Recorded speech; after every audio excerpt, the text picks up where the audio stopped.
Les richesses marines et côtières de l'Afrique sont de nouveau au cœur des préoccupations du continent. Réunis à Luanda en Angola du 22 au 25 juillet 2026 sous le thème de la stratégie à l'action, plus de 300 dirigeants, experts et décideurs ont réaffirmé que l'avenir économique de l'Afrique dépend de la gestion durable de ses océans conformément à l'agenda 2063 de l'Union africaine. Lors de cet événement co-organisé par l'Angola et l'Union africaine, la secrétaire exécutive adjointe de la SADC, Angèle Makambo Toumba, a lancé un appel à l'action. Elle a notamment mis en valeur la stratégie de la SADC 2023-2032 et le programme Profish Blue de la BAD au profit de plus de 3,3 millions de personnes.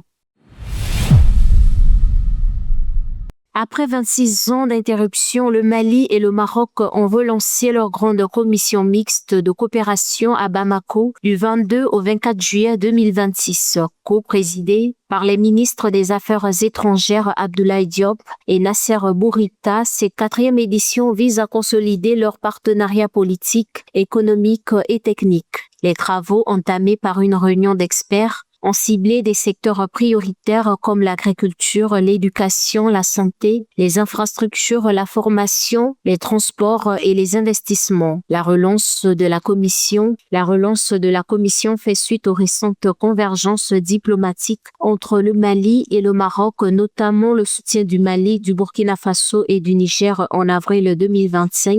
À l'initiative marocaine d'accès des pays sahéliens au port atlantique.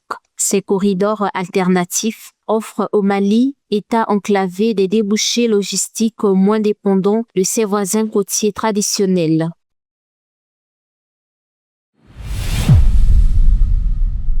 Du 21 au 23 juillet 2026, l'autorité intergouvernementale pour le développement IGAD et le gouvernement fédéral de Somalie ont tenu à Mogadiscio un atelier interministériel technique de 3 jours sur le genre, organisé dans le cadre du projet de renforcement de la résilience économique des femmes pour une paix durable. Cette initiative a réuni des institutions, la société civile et des partenaires au développement afin de promouvoir la participation et le leadership des femmes dans la consolidation de la paix. L'événement s'est conclu par la validation des mécanismes de coordination et l'approbation de la feuille de route de mise en œuvre. L'IGAD continue de promouvoir avec ses partenaires une gouvernance inclusive, des institutions résilientes ainsi que la participation active et équitable des femmes à la résolution des conflits et à la paix.